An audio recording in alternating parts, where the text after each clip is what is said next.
السلام علیکم دوستو امید کرتا ہوں سب خیریت سے ہوں گے۔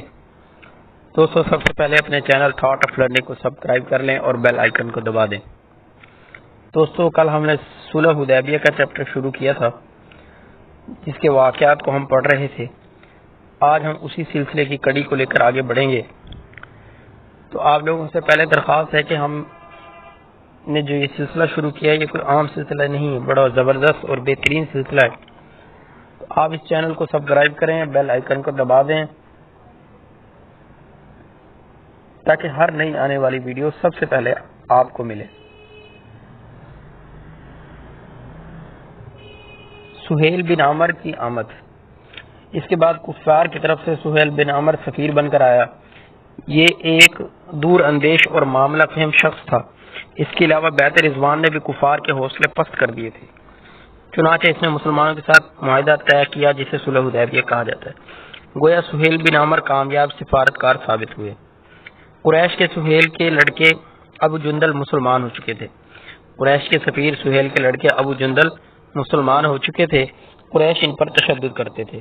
وہ اس وقت کسی طرح وہاں بچ کر پہنچ گئے اور اپنے زخم مسلمانوں کو دکھائے تو مسلمان بے چین ہو گئے۔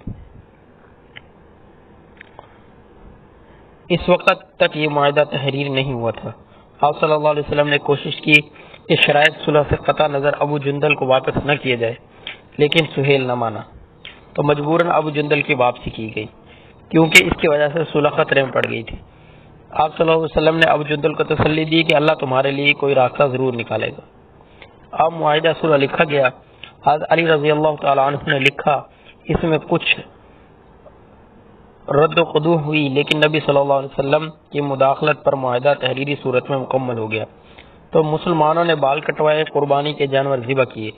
3 دن کے قیام کے بعد واپسی ہوئی۔ مسلمان ابتدا میں صلح کی بعض شرائط کی وجہ سے خوش نہ تھے، لیکن آہستہ آہستہ مطمئن ہو گئے۔ شرائط صلح حدیبیہ: مسلمان اس سال بغیر عمرہ کیے واپس چلے جائیں، اگلے سال عمرہ کرنے کے لیے آئیں گے، 3 دن قیام کے بعد واپس چلے جائیں گے۔ مسلمان مسلح ہو کر نہ آئیں، صرف تلوار ساتھ لائیں، وہ بھی نیام میں رہے۔ مکہ میں جو مسلمان پہلے سے مقیم ہیں ان میں سے کسی کو ساتھ نہ لے جائیں، اور مسلمانوں میں سے جو مکہ رہنا چاہے اسے نہ روکیں۔ مکہ سے کوئی شخص اگر مدینہ جائے تو واپس کر دیا جائے، لیکن اگر کوئی مسلمان مکہ میں جائے تو واپس نہیں کیا جائے گا۔ قبائل عرب کو اختیار ہوگا کہ وہ فریقین میں سے جس کے ساتھ چاہیں معاہدے میں شریک ہوں۔ صلح حدیبیہ کے اثرات: اللہ تعالیٰ کی طرف سے فتح کی بشارت۔ اس صلح کو اللہ تعالیٰ نے مسلمانوں کی فتح قرار دیا۔ اللہ نے فرمایا انا فتحنا لک فتحا مبینا، ہم نے آپ صلی اللہ علیہ وسلم کے لیے فتح مبین کا دروازہ کھول دیا ہے۔ فتح کی بشارت سے مسلمانوں کو اطمینان ہوا جو پہلے بعض شرائط کی وجہ سے ناراض تھے۔ اس صلح میں شامل تمام صحابہ کو سورہ فتح میں جنتی قرار دیا گیا۔ یہ مسلمانوں کے لیے بہت بڑے اعزاز کی بات تھی۔ اس صلح نے مسلمانوں کے لیے پورے عرب کے فتح کے دروازے کھول دیے اور عرب کے تسخیر کا عمل کھل کر شروع ہوا۔ اب کوئی بڑی رکاوٹ باقی نہ رہی اور قریش کو اس صلح نے کمزور کر دیا۔ وہ اب مسلمانوں سے لڑنے کے قابل نہ رہے۔ اب تک مسلمان معاشرہ صرف مدینہ تک محدود تھا۔ اس صلح نے تقریباً تمام قبائل عرب میں مسلمانوں کے معاشرتی میل جول کے دروازے کھول دیے، جس کے نتیجے میں اسلامی معاشرہ پورے عرب میں پھیل گیا۔ یہ ایک شاندار توسیع تھی جو معرض وجود میں آئی۔ اس صلح نے مسلمانوں اور کفار کے درمیان کشیدگی کا خاتمہ کر دیا۔ اس سے مسلمانوں اور کفار کا آزادانہ میل جول مکمل ہوا۔ اسلام اب اپنے طاقتور اثرات کی وجہ سے تیزی کے ساتھ پھیلنا شروع ہو گیا۔ اس صلح کے بعد عرب میں اسلام کی اشاعت بڑھ گئی۔ اب چونکہ پورے عرب میں مسلمان آزادانہ تجارت کر سکتے تھے، اس لیے شام کی طرف بھی تجارت میں وسعت پیدا ہوئی۔ اس طرح مسلمان معاشی طور پر بہتر صورتحال پیدا کرنے میں کامیاب ہوئے، جس سے مسلمان خوشحال ہوئے اور ان کے معاشی وسائل بڑھ گئے، جنہوں نے آگے چل کر اسلام کی ترقی میں اہم کردار ادا کیا۔ اس صلح سے اشاعت اسلام میں بہت تیز اضافہ ہوا۔ اللہ تعالیٰ نے فرمایا ادخلون فی دین اللہ افواجا، لوگ اللہ کے دین میں گروہ در گروہ شامل ہو رہے ہیں۔ اس طرح چند اشخاص کے بجائے پورے قبائل اسلام لانے لگے۔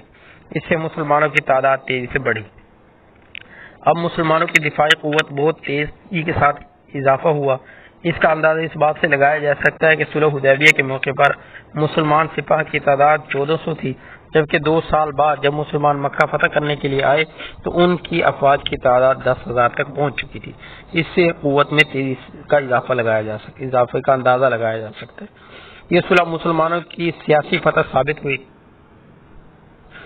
قریش اس کے بعد دوبارہ مسلمانوں کے مقابلے کی ہمت نہ کر سکے، کیونکہ ان کے بہت سے لوگ مسلمان ہو گئے تھے، جن میں قریش کے مشہور جنرل حضرت خالد بن ولید اور حضرت عمرو بن العاص رضی اللہ تعالیٰ عنہ بھی شامل ہیں۔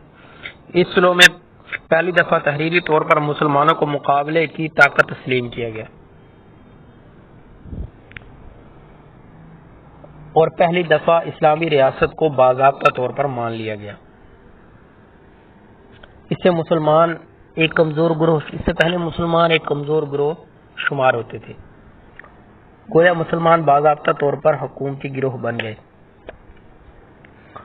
اب تک مسلمانوں کو ایک جنونی جنگجو قوم سمجھا جاتا تھا۔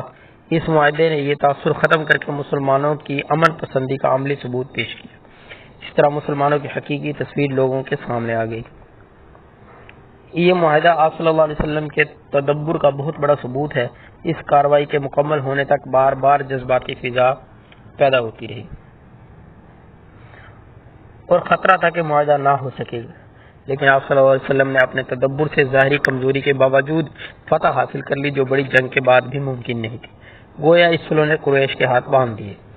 یہ اسلامی خارجہ پالیسی کا ایک نمونہ ہے۔ ڈاکٹر حمید اللہ لکھتے ہیں کہ قریش کا اس صلح پر آمادہ ہو جانا اسلامی ریاست خارجہ کے واقعی فتح مبین تھی۔ یہی وہ صلح حدیبیہ ہے جسے عہد نبی صلی اللہ علیہ وسلم کی سیاست خارجہ کا شاہکار کہنا چاہیے۔ حالانکہ ابتدا میں مسلمان بھی دب کر صلح کرنے کے خلاف تھے، لیکن وقت نے نبی صلی اللہ علیہ وسلم کی حکمت کو صحیح ثابت کیا۔ اس صلح سے تمام عرب پر اسلام کی حکمرانی مسلم ہو گئی۔ مسلمانوں نے قریش کی طرف سے بے فکر ہو کر دوسرے بڑے دشمن یہود کو زیر کر لیا۔ اس طرح قلب عرب پر مسلمانوں کا قبضہ ہو گیا۔ اس معاہدے کے بعد بے شمار عرب قبائل مسلمانوں کے سیاسی حلیف بنے، گویا اس صلح سے مسلمان ایک قوت بن گئے۔ اس صلح کے بعد قریش اور مسلمانوں کے درمیان معاشرتی تعلقات استوار ہو گئے۔ اس طرح ان کے بہت سے اہم اور عام لوگ مسلمان ہو گئے۔ بذات خود مکہ کے اندر ایک اسلامی معاشرہ معرض وجود میں آ گیا، جس کی وجہ سے ان کی دفاعی راز نہ رہے۔ اس کے علاوہ وہ پورے عرب میں اپنے حلیفوں، یہودیوں اور دوسرے قبائل کی حمایت سے محروم ہو گئے۔ الغرض یہ صلح حقیقی طور پر قریش کی قوت کا خاتمہ بن گئی۔ صلح کے تحت جو لوگ مسلمان تھے مدینہ نہیں جا سکتے تھے اور یہ صورتحال بڑی مشکل تھی، لیکن اللہ نے اس کا حل یہ نکالا کہ ابو بصیر بھاگ کر ساحل سمندر پر بیٹھ گئے اور اب باقی کمزور مسلمان وہاں سے نکل کر ان کے پاس پہنچ گئے۔